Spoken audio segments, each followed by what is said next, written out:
Seigneur Dieu de gloire. Ça a toujours été ma prière de tous les jours. Oh, je gémis devant ton trône de grâce, priant, intercédant, gémissant, te demandant une chose, que mon cœur désire ardemment, que tu restes avec nous.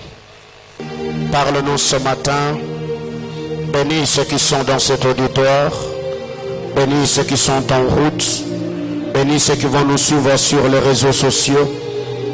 Père, que ta bénédiction soit avec chacun d'entre nous. Accomplis tes desseins glorieux et glorifie Jésus-Christ et le Fils de ton amour. Au nom puissant de notre Seigneur Jésus-Christ. Nous avons ainsi prié avec des multiples actions de grâce. Amen. Amen, amen. Alléluia. Que le Seigneur nous bénisse abondamment. Une fois de plus, je vous salue au nom de Jésus. Je suis très content ce matin de me tenir une fois de plus devant vous afin de partager la parole du Seigneur. Comme nous l'avons vu le dimanche passé, il y a beaucoup de choses que nous avons échangées le dimanche, le mercredi, ainsi que le vendredi par la grâce de Dieu. Et ce matin, je ne saurais pas revenir sur tout ce que nous avons pu échanger depuis le mercredi, faute de temps, parce qu'il y a beaucoup de choses à partager avec nous ce matin. Ah ben, nous sommes dans notre culte de puissance, car c'est le deuxième dimanche du mois d'avril. Ce matin, je vais nous proposer un seul texte. Je suis dans 2 Samuel chapitre 11. Nous lirons à partir du verset 1er jusqu'au verset 5 par la grâce de Dieu. Deuxième livre de Samuel, chapitre 11, du 1er au 5e verset. Ce culte sera confondu entre le culte de famille et le culte de puissance. Mais laissons-nous couler par le Saint-Esprit selon le fardeau que Dieu a déposé dans mon cœur. 2 Samuel chapitre 11, du verset 1er au verset 5. Nous pouvons lire ensemble 1, 2, 3, go. L'année suivante, au temps où le roi se mettait en campagne, David envoya Joab avec ses serviteurs et tout Israël pour détruire les fils d'Ammon et pour siéger Rabat. Mais David resta à Jérusalem. Il faut bien souligner ça, mais David resta à Jérusalem. Un soir, David se leva de sa couche et comme il se promenait sur le toit de la maison royale, il aperçut de là une femme qui se baignait et qui était très belle de figure. David fit demander qui était cette femme et on lui dit, n'est-ce pas Bathsheba, fils d'Eliam, femme d'Uri le Héthien? Et David envoya des gens pour la chercher. Elle vint vers lui et il coucha avec elle. Après s'être purifiée de sa souillure, elle retourna dans sa maison. Cette femme devint enceinte et elle fit dire à David, je suis enceinte, parole du Seigneur. Je nous prie de regagner nos places et que Dieu bénisse sa parole. Bien-aimés dans le Seigneur, par la grâce de Dieu, le dimanche, le Seigneur a parlé à chacun d'entre nous et j'étais personnellement touché par l'onction que le Seigneur avait répandue dans ces cultes-là. Il y a de ces cultes où quand on sent Dieu dans sa maison, on oublie qu'on est pasteur, on oublie qu'on est père, on oublie qu'on est leader. On se laisse emporter par le vague de l'esprit. Et ce dimanche-là, j'étais du haut de cet autel comme un enfant de Dieu. J'ai senti le flot de l'amour du Seigneur envahir mon être tout entier au point de me fondre en larmes. Et je crois que quand ce genre de choses, le Seigneur le fait, c'est pour restaurer le cœur meurtri, pour encourager ceux qui ont l'âme abattue et bénir ceux qui sont désespérés. Bien aimé dans le Seigneur, nous avons dit que le renard dont il est question ici sont prises comme des personnages ou considérées comme des personnages cauteleux, rusés et sournois. Le petit renard qui ravage le vigne. Les renards, ce sont des petites choses que l'on néglige. Les petits renards, ce sont des petites choses que l'on néglige. Un comportement, un mauvais caractère, une mauvaise vie que nous avons entretenue et qui finit par nous rattraper dans la gloire. Le petit renard, nous avons dit, ce sont également de petites choses, toutes petites, mais qui finissent par faire tomber le héros. Les petits renards qui ravagent le vigne. Nous avons dit également que le petit renard, ce sont des petites choses, mais qui détruisent des grandes destinées. Le petit renard, nous avons dit, ces petits renards n'attaquent pas n'importe quelle vigne, parce que notre texte de base, c'est Cantique de Cantique chapitre 2, le verset 15. La Bible déclare, attrapez-nous ces renards. Ces petits renards qui ravagent les vignes, car nos vignes sont en fleurs. Nous avons dit que ces petits renards n'attaquent pas n'importe quelle vigne. Le petit renard attaque les vignes en fleurs.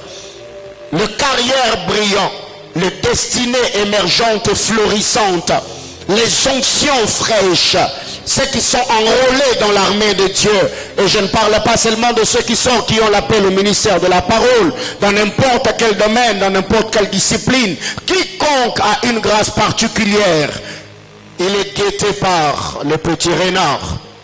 Nous avons dit, chacun d'entre nous doit connaître les ennemis de sa destinée, les ennemis de ton potentiel, car en chacun d'entre nous, il y a un roi, il y a un fou, il y a une reine, il y a une folle. Il y a des gens, quand vous le regardez un moment, vous allez les admirer. Waouh, quelle grâce, quelle sagesse, quelle onction, quel talent, quel potentiel. Là, tu es en train de célébrer le roi, tu es en train de célébrer la reine. Mais si le roi n'est pas bien entretenu, le fou ou la folle se fera manifester. C'est pour cette raison que David a posé une question en disant, comment les héros sont-ils tombés? Bien-aimés dans le Seigneur, chacun d'entre nous sera béni, célébré en fonction de ce que nous nourrissons. À un moment donné, les hommes peuvent apprécier parce que tu les as présenté le roi. Et nous avons dit la fois dernière, je crois que c'était le mercredi, en parlant de la colère. Nous avons dit il y a des gens qui ont vaincu l'esprit de célibat par la prière, mais qui ont été rattrapés par l'esprit du divorce, des divorces par la colère. Il y a des gens, quand tu les regardes, c'est un homme intelligent, c'est un homme brillant, mais cet homme a un problème avec sa sexualité. Un homme qui est loin, mais il est orgueilleux. Un homme avec beaucoup de potentiel.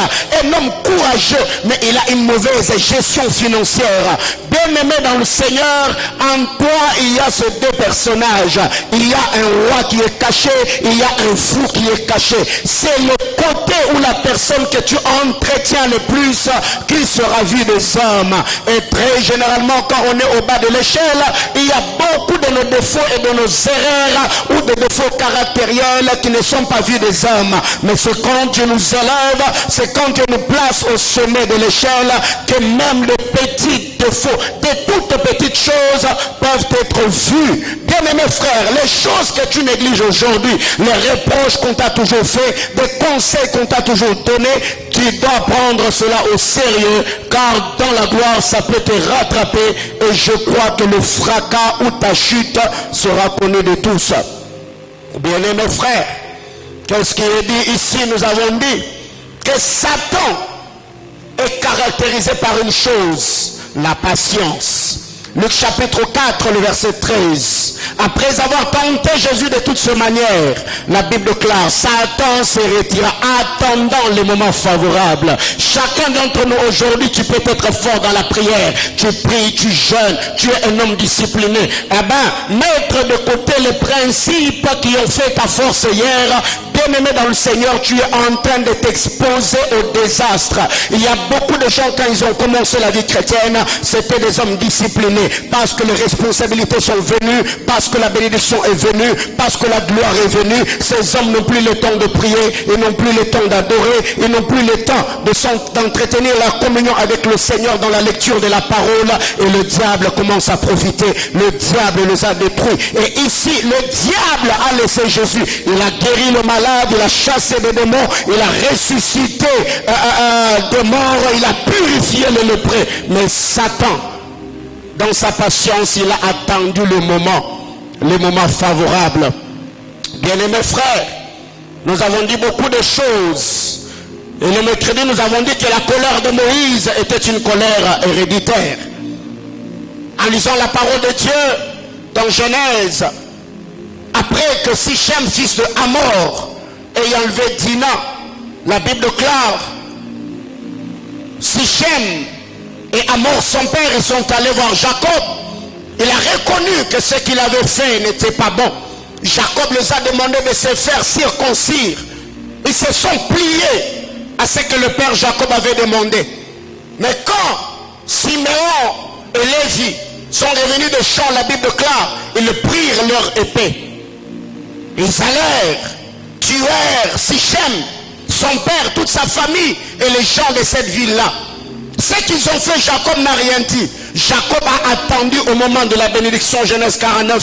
Quand Jacob arrive, Jacob a maudit le caractère de Lévi. Jacob a maudit la colère de Siméon. Il a dit, leur colère est cruelle. Dans leur colère, ils ont tué des hommes. Ils ont laissé ouvert le taureau. Mais qu'est-ce qui arrive dans la suite des temps? La Bible déclare dans Exode chapitre 2, il est dit, un homme de Lévi et une femme de Lévi se mirent ensemble.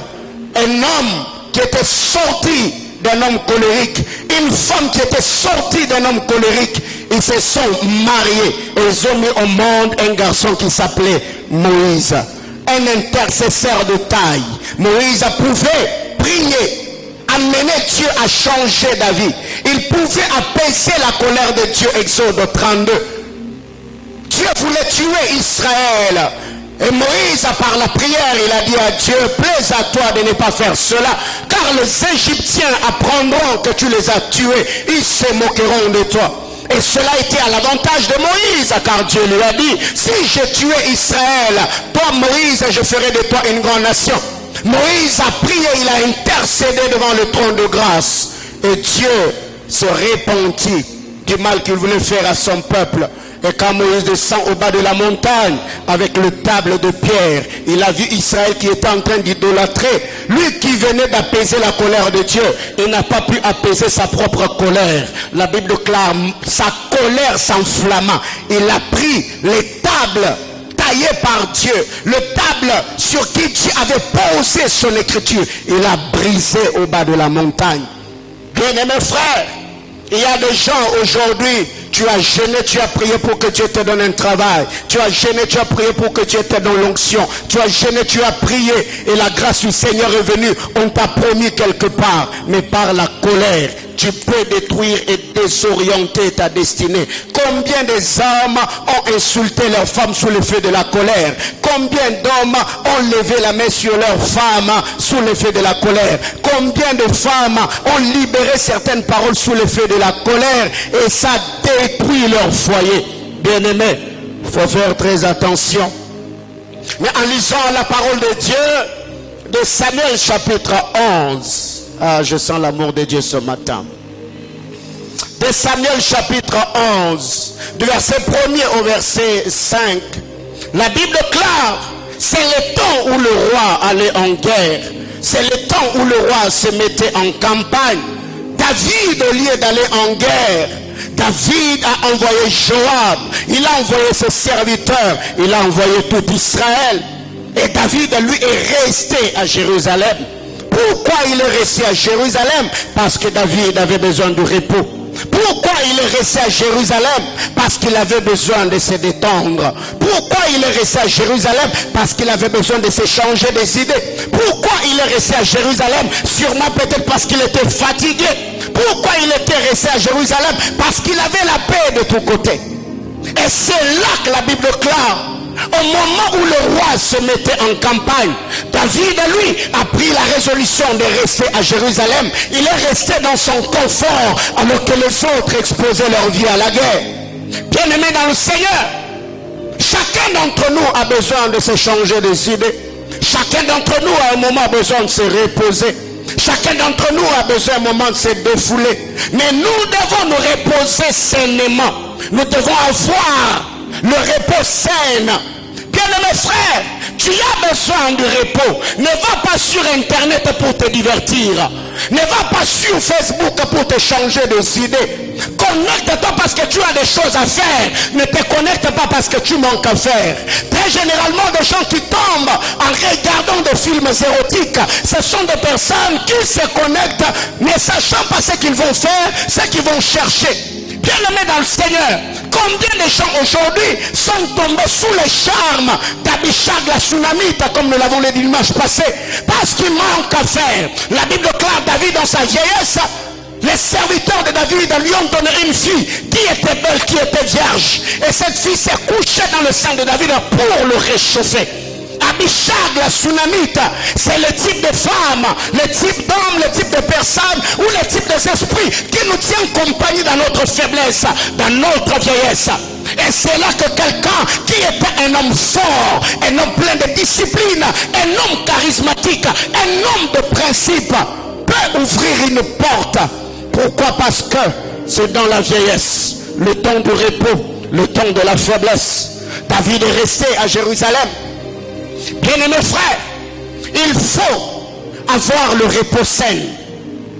Et très généralement, il y a des jours chez moi à la maison, je ne sors pas. Il y a des jours où je me repose. Il y a des jours où je passe du temps en famille. Il y a des jours où j'ai besoin d'être seul. Et c'est quoi le principe?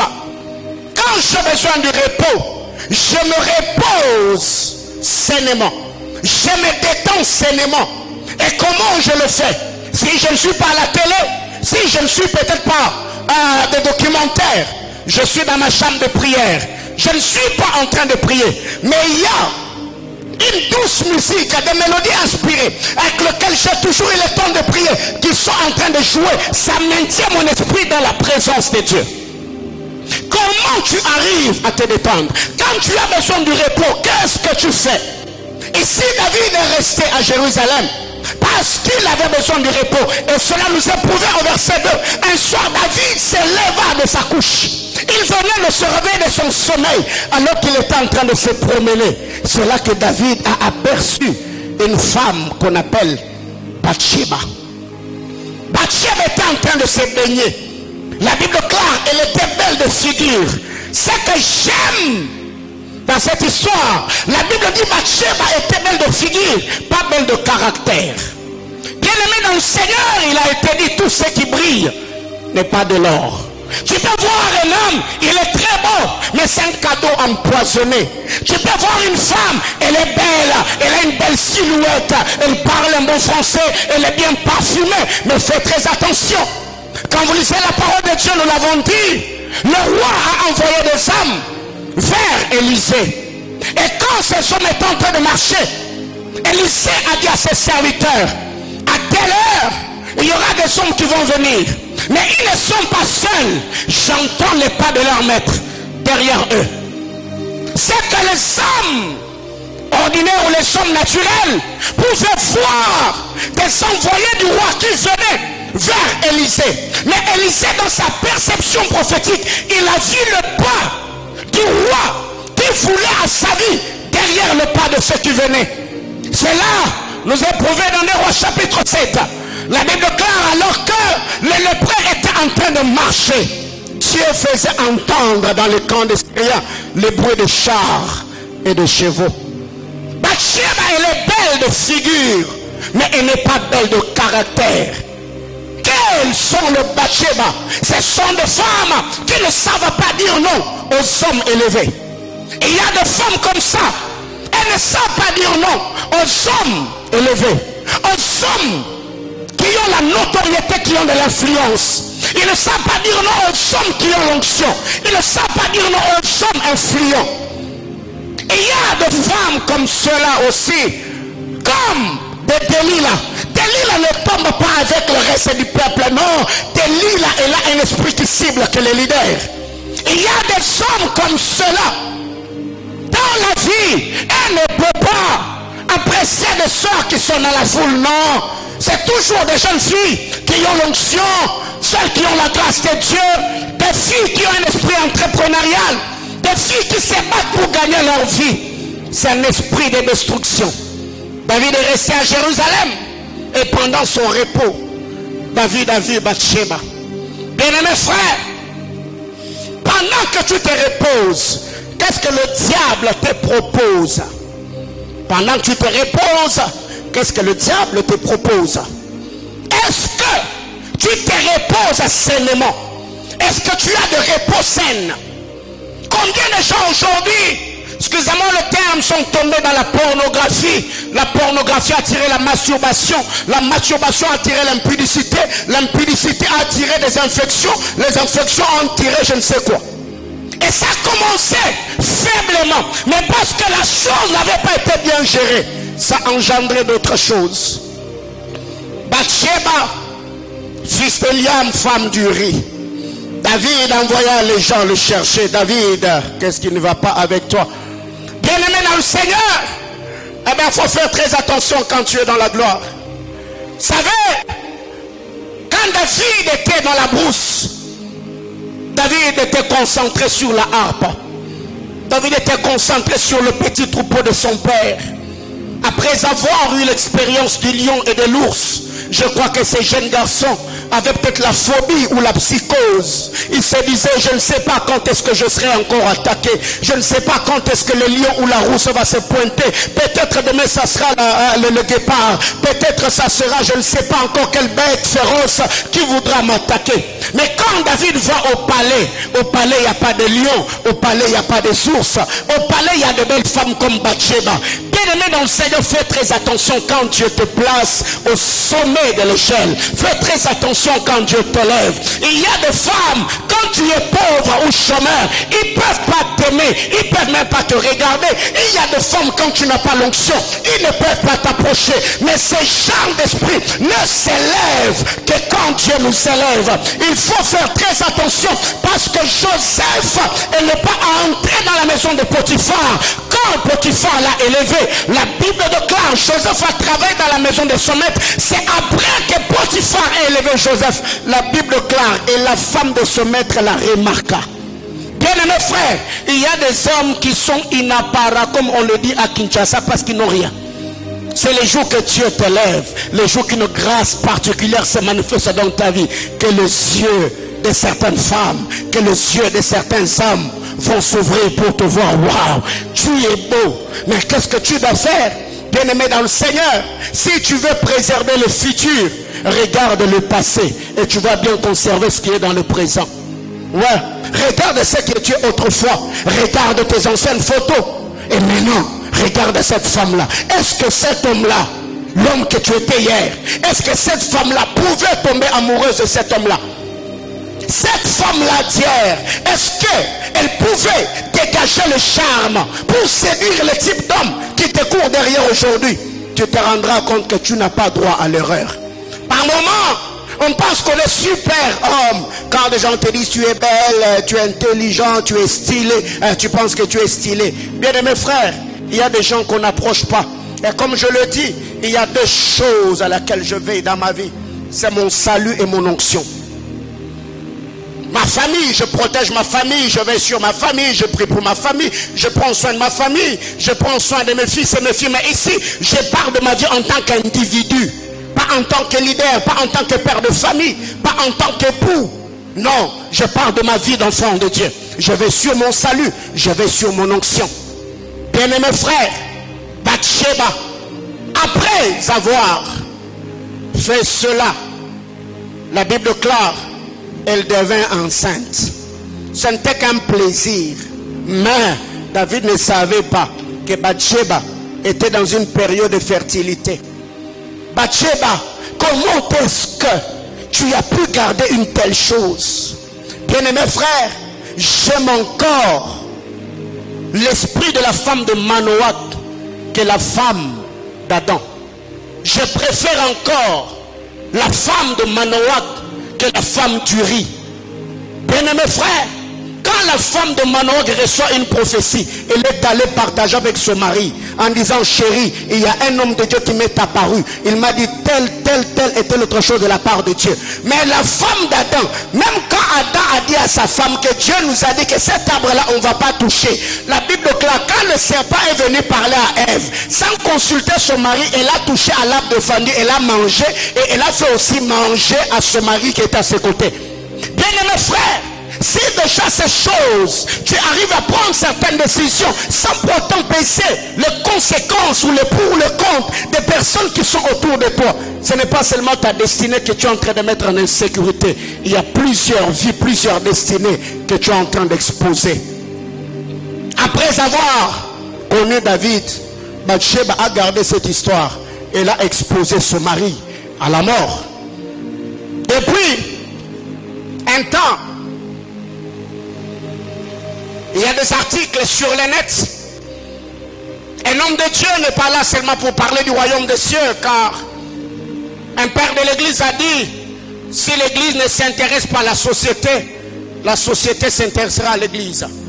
Eh bien, il y a des choses qui sont dites dans la parole de Dieu qui peuvent nous aider à bien gérer la société, ou les choses qui se passent dans la société, ça peut nous ramener dans la parole de Dieu afin de nous aider à réglementer notre conduite sur la terre.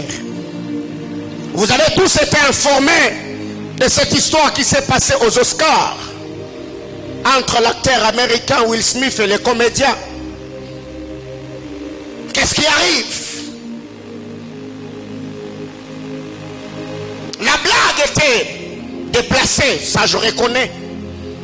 Et cet homme, au nom de l'amour qu'il avait pour sa femme, au nom de la dignité de sa famille, il s'est levé, il a giflé. Ces comédiens, qui étaient également l'un de ses anciens amis. Bien-aimés frères, le monde est cruel. Les gens peuvent te pousser à la mort, et quand tu vas mourir, ils viendront encore verser les larmes, se posant des questions. Pourquoi tu nous as quittés d'aussitôt? Si seulement cet acteur savait que le seul gifle allait peut-être lui fermer de très grandes portes, je crois qu'il n'allait pas le faire.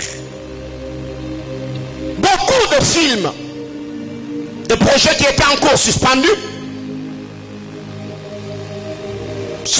pendant 10 ans de prendre part aux Oscars, beaucoup de contrats perdus. Et récemment, c'est un article que j'ai lu, je ne sais pas si c'est vrai ou c'est faux. Qu'est-ce qu'il n'a pas fait pour cette femme? Et cette femme a eu à tromper son mari dans sa maison avec un amant. Et cet amant, c'était l'ami de ses fils. Pas une fois, pas deux fois, plusieurs fois. Et récemment, je tombe sur un article où cette femme a perdu à son amant de parler, de raconter au monde leur aventure dans les moindres détails. Donc, par là même de leur intimité. Et après cela, j'ai appris qu'elle aurait écrit que ce n'est pas elle qui avait demandé son mari à poser cet acte-là parce qu'elle-même elle est contre la violence. Bien-aimé, il faut faire très attention avec Satan. Il peut te laisser œuvrer, émerger, arriver à un certain niveau. Bien-aimés frères, c'est ce genre de choses qui plongent les gens dans la drogue, dans l'alcool. Quelqu'un qui était un père responsable, il peut devenir l'ombre de lui-même seulement parce que il a tellement accumulé. C'était une information. Si tu ne sais pas ce qui se passe, pourquoi j'ai pris cet exemple? C'est pour nous faire voir qu'à un certain niveau, il y a des choses que l'on ne peut pas faire. À un certain niveau, le diable dans sa patience, il peut te laisser. Et récemment, je crois, je parlais avec le frère Eric qui m'a envoyé une petite vidéo de cet acteur, Denzel Washington. Il a dit, le diable l'a eu dans la gloire. Et ce que nous pouvons faire pour Will, c'est prier pour lui. Seule la prière peut le tirer d'affaire. Alors la question que je me suis posée, est-ce que son acte, au-delà que ça soit de la brutalité, est-ce que l'acte n'était pas noble? L'acte était noble parce qu'il était en train de défendre la dignité de sa famille. Il était en train de défendre sa femme. Mais regardez où ce que ça l'a mené, ça l'a conduit. Bien-aimés frères, quand on atteint un certain niveau, il y a un nombre de choses qu'on ne peut pas faire. David est resté dans son repos, voulant se divertir, voulant se reposer. Il y a eu tout ce qu'il y a eu. Il y a des femmes comme ça qui ne sont pas épousables. Il y a des hommes qui ne sont pas épousables malgré sa beauté, malgré sa silhouette. Tu l'épouses, ta destinée est empoisonnée. Il y a des hommes comme ça qu'on n'épouse pas. Tu l'épouses, ta destinée est hypothéquée. C'est pour cette raison que j'avais dit récemment, si la personne que tu épouses n'est pas ton partenaire de prière, eh ben il sera pour toi un sujet de prière. Quelqu'un comprend de quoi je parle? Ok, donc il est grand temps de revoir le choix. Donc si cet homme-là, cette femme-là n'est pas partenaire de prière, eh ben elle sera un sujet de prière. Alors pour ce matin, le petit renard qui ravage le vigne en fleurs, bien-aimés frères, le mépris de la voix prophétique, mépriser la voix prophétique peut détruire ta destinée. La Bible claire dans Job chapitre 33 du verset 14 à 16. Pendant, Dieu parle tantôt d'une manière, tantôt d'une autre. On ne fait pas quoi? On n'y prend pas garde. Quand les hommes sont endormis sur leur couche, dans un profond sommeil, Dieu fait quoi? Il leur donne des avertissements. Dieu parle, Dieu oriente. Mais l'homme est tellement insensible à la voix de Dieu. C'est pour cette raison que la Bible déclare dans Proverbe chapitre 29, le verset 18. Un peuple sans révélation. Là où il n'y a pas de révélation, le peuple est sans frein. Il y a des gens qui sont allés d'échec en échec. Il y a des gens aujourd'hui qui après avoir perdu un bon nombre de choses, ils ne se sont pas relevés. Pourquoi? Parce que nous avons méprisé ou nous n'avons pas prêté attention à la voix prophétique. Et qu'est-ce que Pierre nous dit sur la voix prophétique? De Pierre chapitre 1er, le verset 19. Pierre est en train de dire que la voix prophétique est comme une lampe qui brille dans un lieu obscur.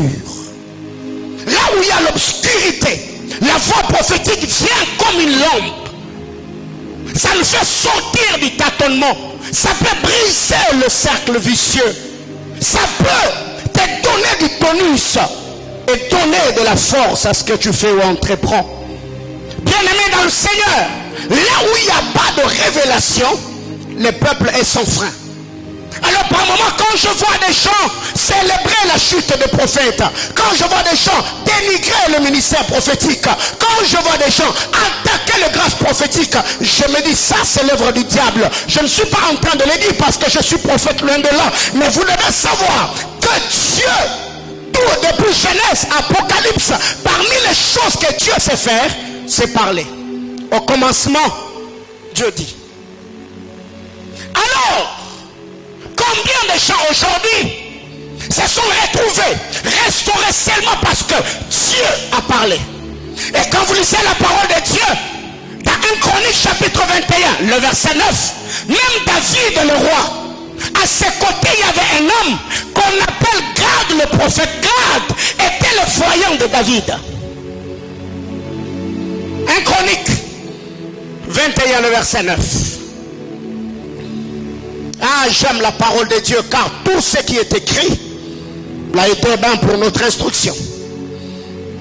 La Bible déclare, l'Éternel adressa ainsi la parole à Gad, le voyant de David. Donc même David le roi, aux côtés de David, il n'y avait pas qu'à des Achitophel, un conseiller qui veillait sur le trône de David. Mais non, il y avait également un homme qui était voyant de David. Ça veut dire l'onction de Gad était utile pour que le trône de David soit affermi. Bien-aimés frères, quand vous lisez le verset 1er d'un Chronique 21, Satan s'éleva contre Israël. Il excita David à faire les dénombrements. Bien-aimés frères, les âmes spirituelles ne prient pas seulement pour leur propre sécurité, ils prient également pour la sécurité des hommes que Dieu a établis sur eux. Satan voulait faire du mal à Israël. Satan s'éleva contre Israël. Mais comme Satan ne pouvait pas attaquer Israël sans pour autant attaquer David, qu'est-ce qui arrive? La Bible déclare, il excita David à faire le dénombrement. Donc, quand David ouvre une brèche, Satan profite et frappe le peuple. Bien-aimés frères, je parle à ceux qui nous suivent sur les réseaux sociaux. Priez pour vos pasteurs, priez pour vos leaders, priez pour vos parents.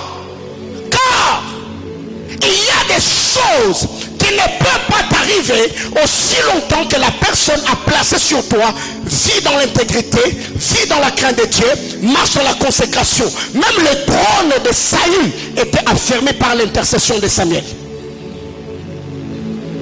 Mépriser la voix prophétique, frère, peut désorienter ta destinée.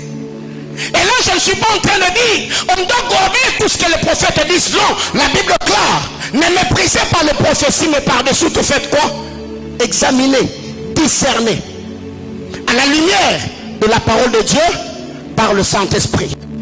Ce n'est pas parce qu'il y a de faux que le vrai n'existe plus. Non, non, non, non, non. Je crois dans cette vie de Lubumbashi, dans ma nation, sous notre cieux, dans le corps de Christ, il y a des prophètes qui ont une onction authentique et qui servent Dieu dans l'intégrité. Je crois en ces hommes de Dieu. Bien-aimés frères, j'aime la suite dans cette portion d'écriture de Proverbes. Proverbe 29, le verset 18, j'aime la suite.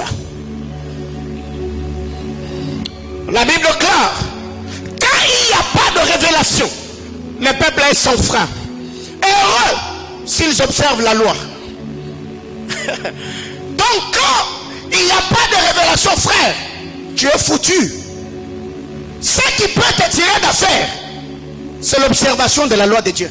Ça veut dire l'obéissance à la parole de Dieu. Mais il y a des gens comme ça, ils boudent la prophétie. Même lire la Bible, ils ne lisent pas. Connaître la parole de Dieu, ils s'efforcent pas à l'école. La Bible clare, là où il n'y a pas de révélation, le peuple est sans frein. Heureux s'ils observent la loi. Bien-aimés frères, tous les jours de ta vie, il faut prier. Être attentif à la voix de l'esprit. Que Dieu te parle. Il y a des destinées qui ont été bénies et orientées par des oracles de Dieu. Et j'ai béni le Seigneur pour ce que Dieu fait dans cette commission et pour l'onction qui plane sur cette église. Il y a beaucoup de gens qui ont été éclairés.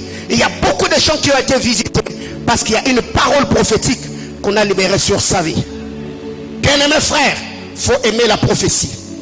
Je suis prophète, j'aime la prophétie. Je suis prophète, je défends le prophétique. Je suis prophète et je vis dans le prophétique. Alléluia. Ouais. Deuxième chose pour ce matin.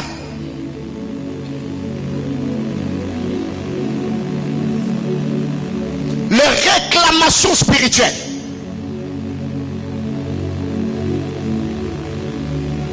Ce sont des renards qui ravagent les vignes en fleurs. Les réclamations spirituelles. Il y a des gens qui parlent beaucoup en langue. Il y a des gens qui prient beaucoup. Mais quand tu regardes sa vie, ben, tu te rends compte, mais hey, écoutez, frère, la vie c'est autre chose. Quelqu'un me comprend ce matin? La vie est comment? Est spirituelle. Luc chapitre 22, le verset 31. Jésus, en train de parler de son arrestation, de sa crucifixion et tout. Simon Pierre, zélé, aimant son maître, Il dit, Seigneur, moi là, je ne te quitterai pas. Jésus se lève et dit, Pierre, Pierre, toute la nuit, Satan t'a réclamé pour te cribler comme du froment. Mais si jusque-là tu tiens, parce que j'ai fait quoi? J'ai prié pour toi, j'ai intercédé pour toi.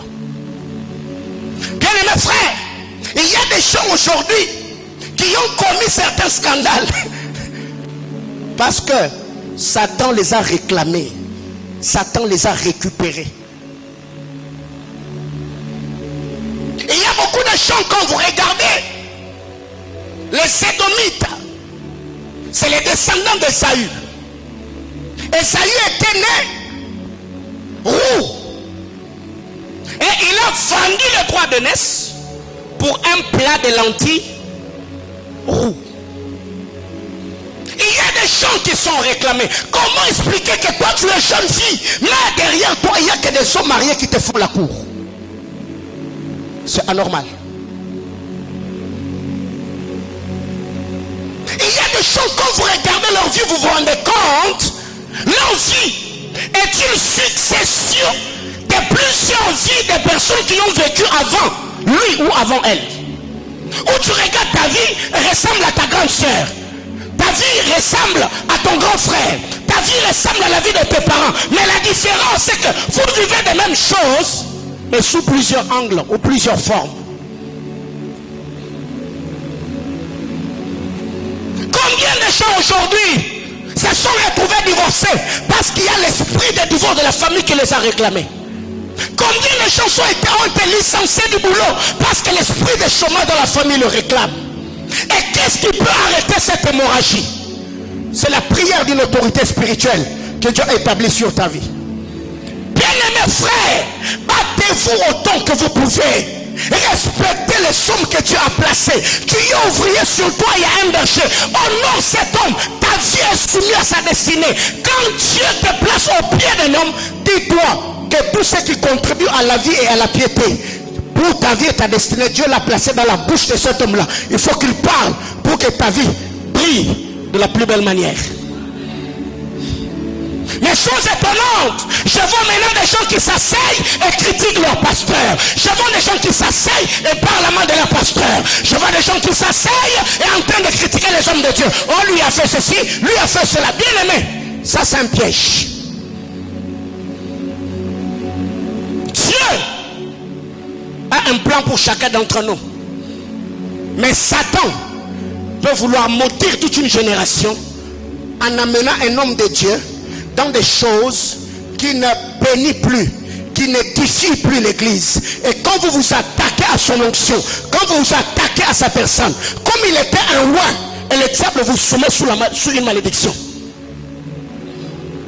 Vous qui suivez le prophète de Nilesi et vous l'appelez l'homme de pétage, bien aimé frère, un homme spirituel sait faire une très bonne lecture.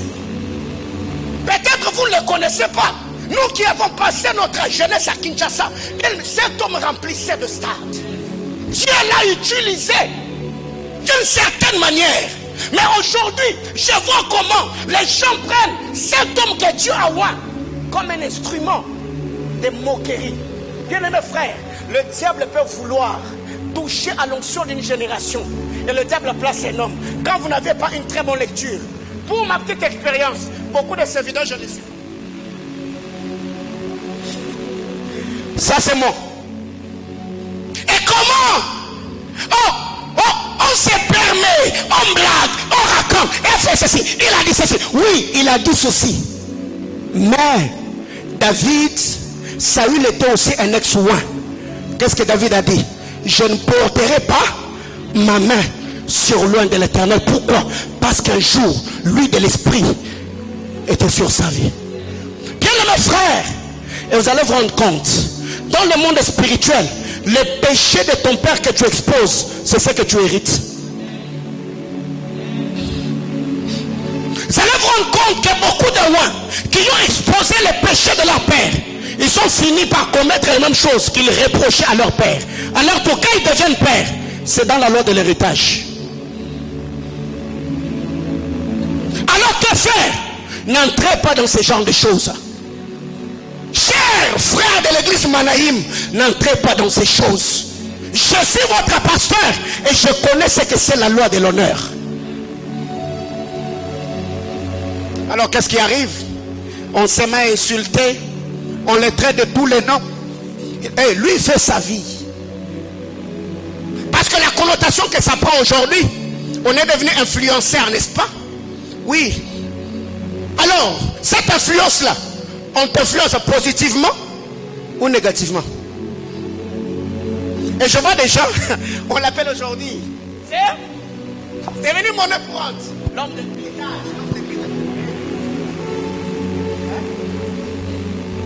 Parlez, moquez-vous. Mais au moins, moi je suis ton pasteur, je suis en train de faire une très bonne lecture spirituelle. Quand Dieu a voulu attaquer Israël, Satan a incité David. David était un père. Bien aimé, cet homme-là était un général de Dieu. Ouais, je vous assure. Allez sur internet et tapez, c'est essentiel. Frère, j'ai vu, il est là, on a vu des choses à Kinshasa. Ça a démarqué plus de 80 000 personnes. Il y a des gens comme des prophètes de Nilessi, Bishop Coutinho Fernando, le pasteur, l'évêque Pascal. Ces gens-là ont rempli de stades. Un musicien mondial peut venir remplir Martyr. Une semaine après, un pasteur arrive, il remplit le stade. J'ai vu toutes sortes de démonstrations de la puissance de Dieu. Un homme qui prend sa chaussure, il prie, il jette dans la foule. Wow, des milliers de personnes sont par terre. Il n'a pas besoin de vous imposer la main. Wow. J'ai vu quelqu'un venir avec une chèvre. On prie pour la chèvre.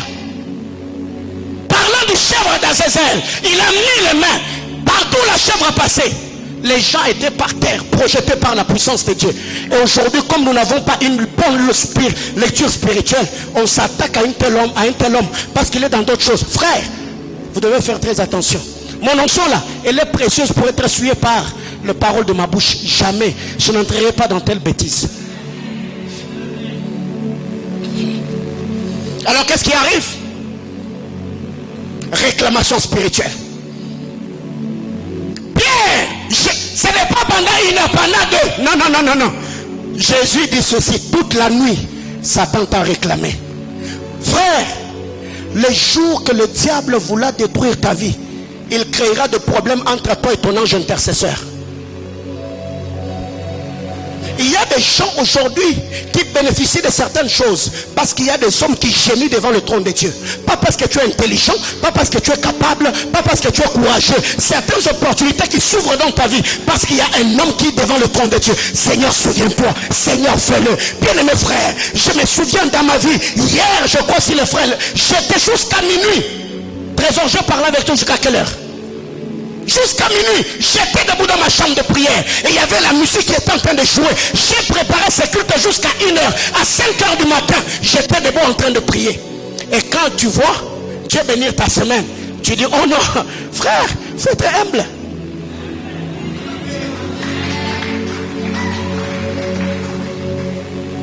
Samuel chapitre 13. N'est-ce pas, Dieu a dit à Saül que j'étais rejeté par Samuel. Mais comment expliquer un homme rejeté par Dieu? Il est resté pendant plus de 10 ans sur le trône. Pour qu'il quitte le trône de manière officielle, il a fallu que Dieu fasse taire son intercesseur. 1 Samuel chapitre 16, le verset 1er. Dieu arrive, il dit à Samuel, jusqu'à quand continueras-tu à prier? Plus tu pries, plus tu vas rester sur le trône. Donc, tu es en train de retarder le programme de Dieu. Alors, il faut être humble. Bien-aimés frères, il y a par moments des gens qui viennent prier avec vous dans vos maisons. Il y a des gens qui vous soutiennent.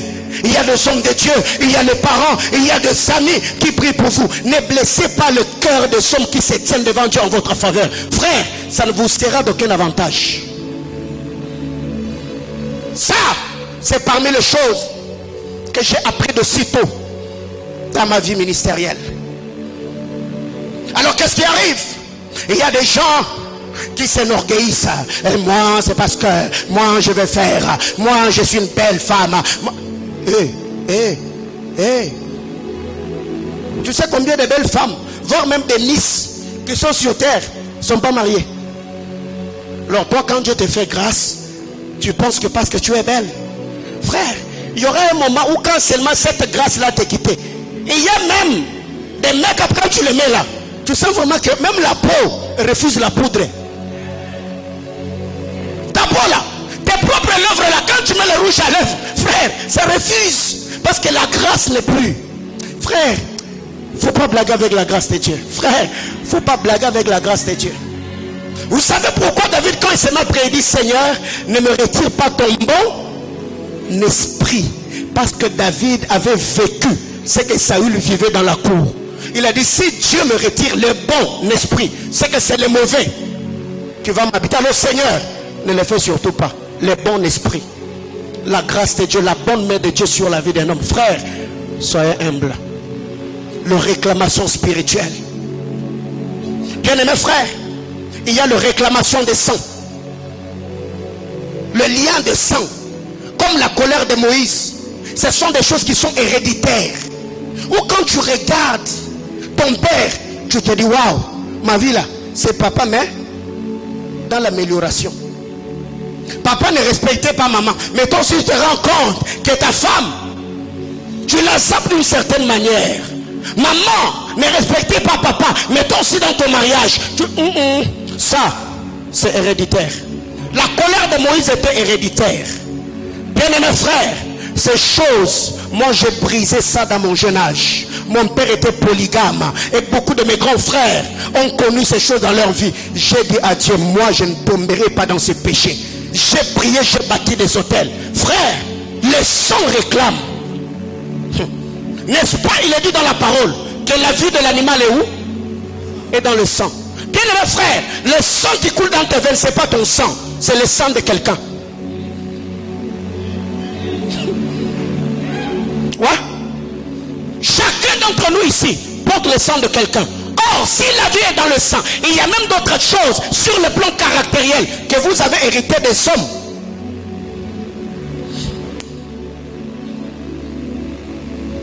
Pourquoi je suis à verser le sang? Pourquoi quand tu pries que le sang de Jésus te lave? Pourquoi tu pries que le sang de Jésus te purifie? Seul le sang de Jésus a la capacité d'abolir le mauvais sang que nous avons hérité de nos pères. L'Aden là, l'Aden. Bien aimés frères, c'est pourquoi quand vous mettez des enfants au monde, priez pour vos enfants. Vous savez, moi j'ai vu ça dans ma propre famille. Il y a un de mes grands frères dans les années 95-96 qui a mis au monde et il a donné le nom de ce que son fils portait, c'était le nom de notre grand frère. Et ce grand frère là, il était parmi, paix à son âme, était parmi les grands frères les plus durs de la famille. Un homme colérique, vu encore qu'il était bec. Un jour il est venu, il a pris son dos, il a pris la salive, il l'a mis dans sa bouche, il a dit deviens comme moi. Frère, quand ces garçons là, jusqu'aujourd'hui, quand ils se mettent en colère, il est devenu bec comme son dos. Même chose. Qu'est-ce que ça a à voir avec la salive? Bien aimé, la vie est spirituelle. Et qu'est-ce qui arrive aujourd'hui? Je vois, je ne sais pas quel esprit prend le Congolais. Où tu vois quelqu'un avec une petite fille. Hey, frère, il ne faut pas faire ça mes enfants. Bisous. Hey. J'ai rien dit. Qu'est-ce qui arrive? Le lien des sangs. Il faut prier pour ça. Seigneur, je purifie le sang. Tout ce qui est négatif de ma famille, que j'ai hérité par le sang. Oh la colère, oh l'impudicité, oh les mensonges. J'annule et j'abolis cela au nom de Jésus. Tu dois avoir une vie qui va au-delà de la muraille. Deuxième chose, le lien des noms. Le lien des noms. Les noms là, il y a des liens dedans.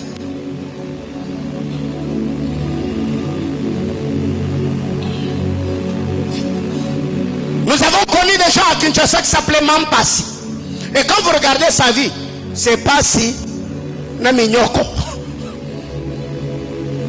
C'est pour cette raison, quand les gens viennent faire la cure d'âme, quand je pose des questions, tu t'appelles comment? Oh, je m'appelle Kabend. Kabend veut dire quoi? Oh, je ne sais pas. Il faut poser des questions. Si le nom que tu portes, tu n'as pas de signification, regarde la vie de la personne qui l'a porté avant toi. Regarde la vie de Tondoï. Vous savez quoi?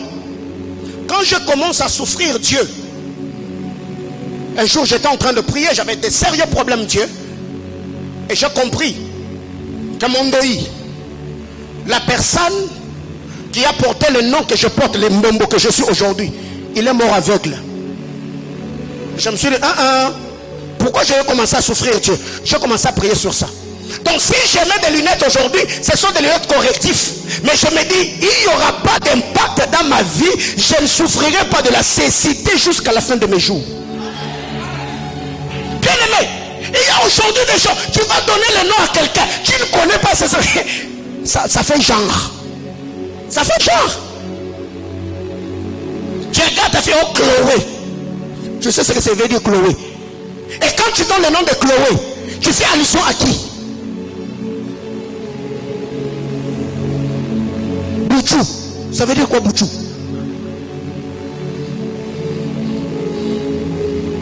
Bien aimés frères, priez, sanctifiez vos noms, sanctifiez les noms de vos enfants. Jean chapitre 1er, le verset 42. Simon arrive. Jésus le regarde. Il dit, la première des choses, tu es Simon fils de Jonas. Désormais tu seras appelé Céphas, ce qui veut dire Pierre.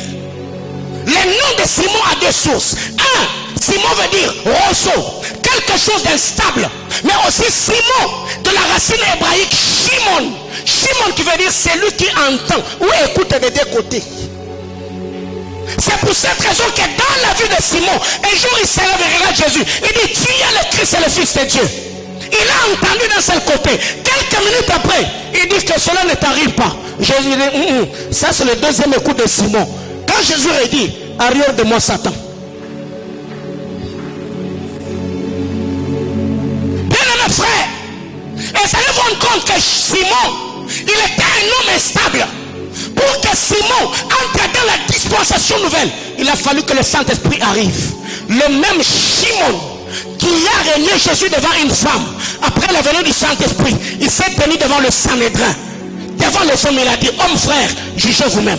Que devons-nous faire? Obéir à Dieu ou aux hommes? Là, il n'était plus Shimon, c'est lui qui écoutait ou entendait de deux côtés, mais il est entré dans la dispensation nouvelle. S'efface quelque chose de solide, quelque chose de dur, quelque chose de stable. Et il y a des gens comme ça, vous les appelez indécis. Le matin, il peut te dire, il sentait ma vie ne peut rien. Et le soir vient te dire, je ne veux plus de toi. Shimon. Et il y a d'autres personnes avec qui vous devez normalement vous épouser. Aujourd'hui, vous n'êtes pas mari et femme parce que tu n'as pas compris une telle personne. Sur le plan caractériel, il est réclamé. Alors si tu as une femme comme ça, ou le matin, il a le soir d'humeur, frère, il faut prier. Ah bah je prie pour le caractère de ma femme. Seigneur, je demande au nom de Jésus. Je refuse que cette femme soit une femme indécise. Que je t'aime, oh my God. Il faut prier. Voyez-vous, le lien des noms. Ça c'est la première des choses que Jésus a fait dans la vie de Pierre.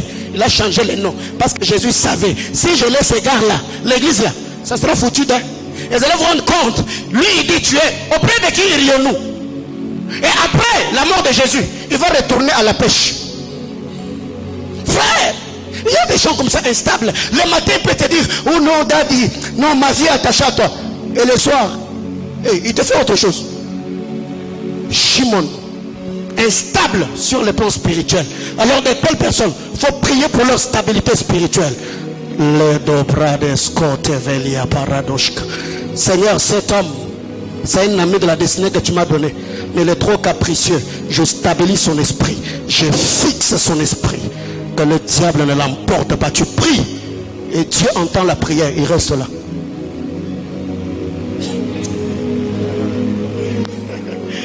Yes. 3. Ah, les temps. Troisième type de réclamation. Les liens de ville. Liens de ville. Il y a des villes qui sont maudites. Il y a des villes qui sont livrées. Il y a des villes envoûtées. Il y a des quartiers envoûtés. Il y a des maisons envoûtées. Jean chapitre 1er, le verset 46.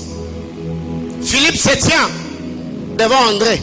Il lui dit, est-ce que quelque chose de bon peut-il vraiment sortir de Nazareth? Hein? Depuis que nous connaissons l'histoire de Nazareth là, il n'y a que des foutrons, il y a des galériens. Mais là, ces jours-là, il y avait la loi de l'exception. Frère, nous on a grandi à Kinshasa. Et il y a des quartiers, hein? Tout ça qui sort de cette commune-là.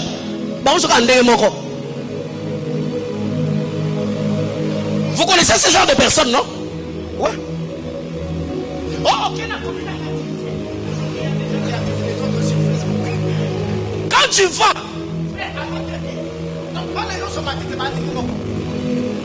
ma pomba, ma maître, ma kuluna, ma mokaka. Soki na kinga la suka, ma mopekaka, ndenge moko. Alors, soki na bakotelo ko ba salongo, ba gombe, on me peut pas non ba ka ndenge moko kaka. Er momo stylé, er momo français, bo kindumba pe bele ba kote kuna ka ndenge moko. Voyez-vous, ka ndenge moko. Omoni, bana ba bonne vie, bana ba iPhone, moi ba impolitesse c'est belé pekaku. Obi bana ba tanga ba zamba frère. Et belé bana ba, hein? On manque en français, hein? On manque en français. Il parle français mais il te manque de respect en français. Le lien de terre. Est-ce que quelque chose de bon peut sortir de Nazareth? Bien, mais il y a des gens comme ça. Quand tu regardes ta vie, qu'est-ce que tu as hérité de ta province? Il y a des gens comme ça. C'est naturel. Lui, quand il est de là, tu n'as pas besoin. Tu sais,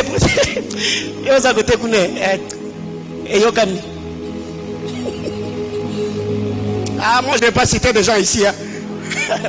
Avec ce qui s'est passé récemment, là. On n'a pas de problème. Voyez-vous? Il y a des gens comme ça. Alors quand tu te mets à prier, il faut également prier pour que toutes les malédictions attachées à ton ethnie, à ta province, à ta ville ou ton village, que cela se brise. Bien aimés frères, quand vous lisez la parole de Dieu dans le livre de 2 Rois, chapitre 2, Élisée arrive quelque part. Le fils des prophètes ont dit à Élisée, regarde, la ville est bon, le séjour de la ville, mais le pays est stérile. C'est que quand tu arrives dans cette ville-là, le séjour est bon, mais la loi de la productivité de l'émergence n'est pas accordée à tout le monde parce que la terre est stérile. Alors il y a des gens comme ça. Tu arrives à Lubumbashi, tu vas manger les boukari, tu vas manger les bitoyo, mais ministère noyé des problèmes. Onction n'a des problèmes. Frère, quand vous voyez un homme sortir de la mêlée, dites-vous qu'il a compris ou il a livré des batailles spirituelles qui ont vaincu d'autres personnes. Est-ce que quelque chose de bon peut-il sortir? Frère, quand toi tu regardes ta famille élargie, ta famille restreinte, quelles sont les malédictions qui te réclament? Quels sont les liens qui te bloquent? Il y a des provinces comme ça chez nous ici.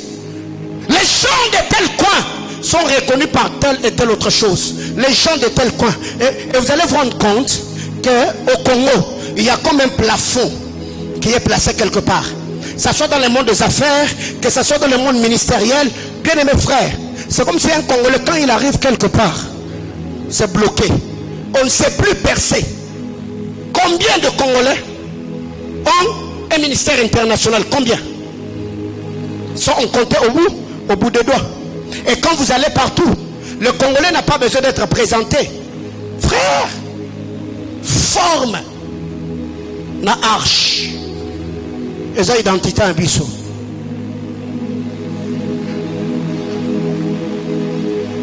Moi, je me demande, tu es ivre? Tu vois quelqu'un à l'occasion de rien. Ils arrivent à l'aéroport. Frère, vous attendez le vol. Ils ouvrent leurs valises.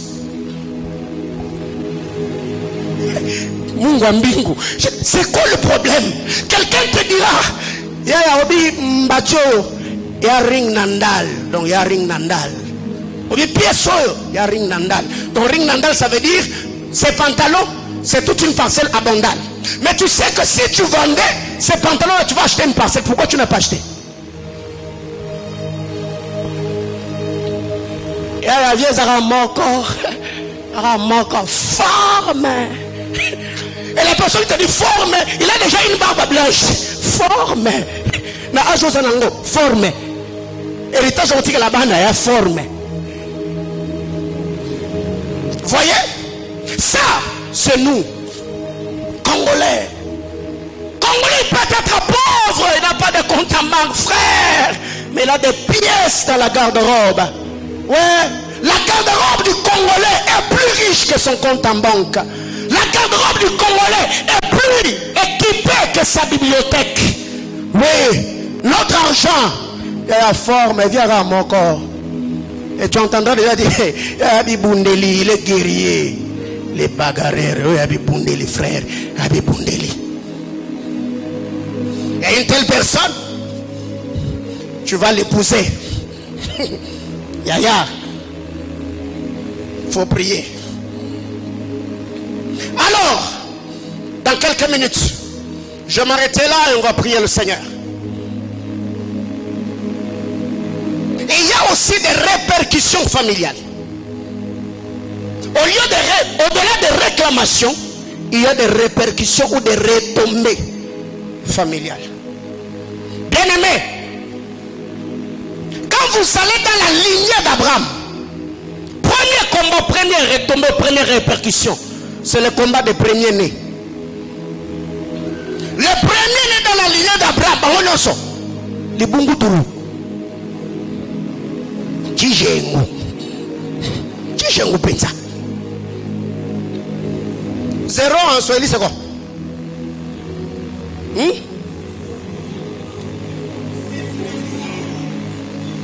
Sifour.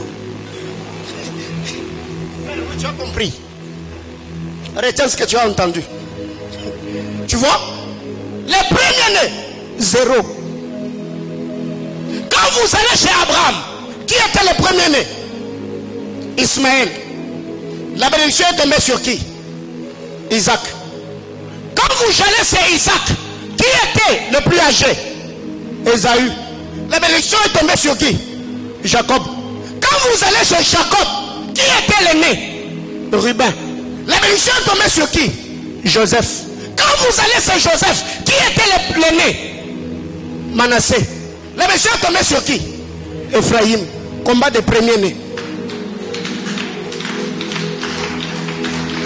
Donc dans cette famille-là, beaucoup de premiers. Qui est premier-né ici?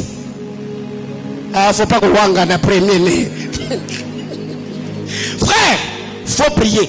Quand tu sais que tu es le premier-né dans la famille, quand vous lisez Apocalypse, la Bible déclare, quand le dragon n'a pas pu vaincre la femme, le dragon Sanala, animé d'une grande colère, et il a fait la guerre à qui? À sa postérité. Père, priez pour vos fils aînés, imposez-le les mains, parce que le combat qui vous rend de vous va attaquer qui? Le prémisse de votre vigueur. Le combat de premier-né, ça, c'est dans la famille d'Abraham. Deux, dans cette famille, il y a de belles femmes, mais exposées à un problème, la stérilité. Belle femme, mais stérile. Chez Abraham, Sarah est stérile. Qui était féconde? Agar. Quand vous allez chez Isaac, Rebecca est comment? Stérile. Belle femme de corps et de visage. Sarah, même à 90 ans, Sarah était enviée par le roi.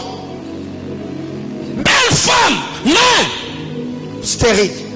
Quand vous allez chez Jacob, celle qui avait les yeux délicats, Léa, le matin, enfant, le soir, enfant. Mais Rachel, stérile. Toutes étaient belles de taille et de figure. Mais un problème, stérilité. Toi, dans cette même famille, des belles femmes, mais menteuses. Sarah, elle est menteuse. Genèse chapitre 18, le verset 12 et le verset 15. Dieu arrive chez Abraham. Il dit l'année prochaine, à la même époque, Sarah aura un enfant. Dans la tente, Sarah a ri. Dieu l'appelle et dit, Sarah, tu as ri. Elle dit, non, je n'ai pas ri. Menteuse. Quand vous allez chez Isaac, là derrière la mère Rebecca, si elle était hollywoodienne, elle allait voir un trophée. Elle a créé tout un scénario, habillant son fils pour qu'il reçoive la bénédiction de son père. Menteuse.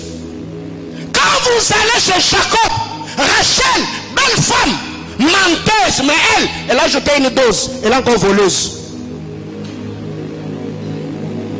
C'est ce que je suis en train de dire. Le mensonge de Sarah, Genèse 18, le verset 12 et le verset 15. Le mensonge de Rebecca, Genèse 27. Le mensonge de Rachel, Genèse 31, le verset 19. 4. Dans cette famille d'Abraham, beaucoup d'hommes sont irresponsables. 1. Le père Abraham est irresponsable. Genèse chapitre 12, le verset 13. Il arrive quelque part chez les Philistins. Il a menti que Sarah, c'était sa soeur. Et Abraham fut très bien traité à cause de Sarah. Un tel homme qui prend sa femme et donne à un autre homme. Le premier roi a connu Sarah. C'est le deuxième roi où Dieu a intervenu. C'est Abimelech. Dieu a intervenu. Il a dit, Abimelech ne fonctionna pas. Pourquoi? Parce que Dieu avait intervenu. C'est là qu'il a parlé d'Abraham comme un prophète. Un homme irresponsable, il arrive avec sa femme. Il dit, non, non, tu es trop belle. Ici, là, il faut dire que tu es ma soeur. Sinon, on va me tuer. Toi, tu vas rester. On arrive chez Isaac. Irresponsable. Genèse 26, le verset 7 et le verset 9. Sa femme aussi était trop belle. Quand il arrive, il dit à sa femme, ici, là, tu es trop belle d'elle. Il faut dire que tu es ma soeur.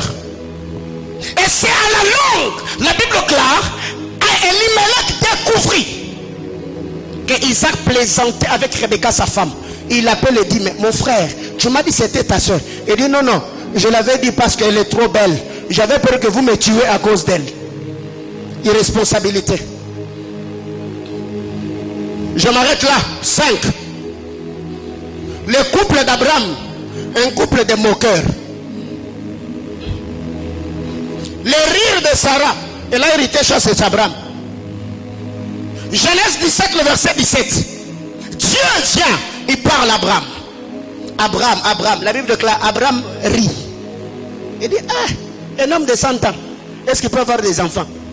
Et quand vous allez dans Genèse 18, le verset 12, Sarah aussi, Dieu vient et dit, l'année prochaine, tu auras un enfant. Elle rit. Papa n'a maman de. Alors on va prier ce matin. 1 Chronique chapitre 21, le verset 15. C'est l'intention de prière. 1 Chronique 21, le verset 15. Je nous prie de nous lever. Pendant quelques minutes, on va prier. Bien-aimé, la vie est spirituelle. Les choses que je viens de dire, ce sont des petites choses, des petits renards, mais qui ravagent des destinées. Alléluia. Et la semaine, le vendredi, nous avons dit, quand tu sens que tu as une très grande destinée, il faut gérer ta sexualité. On en a parlé. Genèse chapitre 1 Chronique chapitre 21, le verset 15. On va prier pendant 5 minutes. Dieu envoya un ange à Jérusalem pour la détruire. Et comme il la détruisait, l'Éternel regarda et se repentit de ses mal. Il dit à l'ange qui détruisait, assez, retire ta main. J'ai prié toute la nuit, pas toute la nuit, jusqu'à 1h, 2h moins, avec cette portion d'écriture. Et ce matin, j'ai prié pour ça. Dieu envoie l'ange, détruit Jérusalem, parce que David a fait le dénombrement. Et quand Dieu voit la manière dont l'ange détruisait, Dieu s'élève. Il dit à l'ange, ça suffit, assez, retire ta main. Il y a un esprit de destruction. Depuis le début de cette décennie, il y a un esprit de destruction. Sur le plan spirituel, l'église de ma nation est secouée. Et même tous les scandales que vous voyez, il y a beaucoup de choses qui se passent. Et je crois dans le temps qui est en train de venir, nous aurons une convention ici, RFI, Rassemblement des Fils d'Issachar, où on parlera à l'église par rapport à ce prochain mouvement qui est en train de venir. Alors qu'est-ce que nous devons faire ce matin? Tu vas seulement prier dans ta prière contre tout esprit destructeur, contre toute réclamation. Tu vas dire assez, et tu vas dire à Satan qu'il retire sa main. Que la famille ne soit plus sous l'emprise de l'ennemi. Que ta destinée ne soit pas sous l'emprise de tes ennemis. Que ton travail, tu vas dire assez. Ça suffit. Il faut que ça change. Est-ce que quelqu'un peut lever sa main droite et me suivre dans cette prière? Seigneur Jésus, tu as dit dans ta parole, tout un pouvoir m'a donné et je vous le donne. Je m'appuie sur l'œuvre de la croix. Je décrète et déclare que toute la puissance de l'ennemi qui a assiégé ma vie, qui a assiégé ma famille, je décrète ce matin, ça n'est assez. Que le diable et son cortège puissent se retirer de ma vie au nom de Jésus. Je prie pour mes finances. Je prie pour ma vie spirituelle. Je prie pour mes relations. Je prie pour mon travail. Je prie pour mes enfants. Je prie pour ma maison. Au nom de Jésus, Dieu de ton trône, exauce ma prière. Dieu de ton trône, fais-moi grâce. À ma Père, il est dit dans ta parole, je sais que tu peux tout. Et rien ne s'oppose à tes pensées. Je prie ce matin que la gloire de Dieu accompagne ma vie. Au nom de Jésus, commence à prier. C'est assez.